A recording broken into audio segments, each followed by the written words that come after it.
Hey guys, today I'm going to show you how to find downloaded files in Telegram. First of all you have to do is open Telegram on your phone. Once opened, as you can see, there are some of the images here in front of me. I can save any of the pictures. I will tap on these images, okay? I will click on the three dotted button and I will click on Save to Gallery.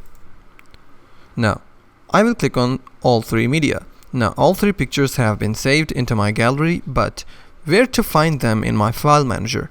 So first of all you have to do is open your file manager. I will open my app drawer and open Google Files. From here, what you have to do is click on this internal storage button. From here you have to go to this section called Pictures. Click on it. From here you have to find the folder called Telegram. If I click on it, you will see all of the pictures that you have manually saved on Telegram. And that's how to find downloaded files in Telegram. If you find this video helpful, please hit the like button and also don't forget to subscribe.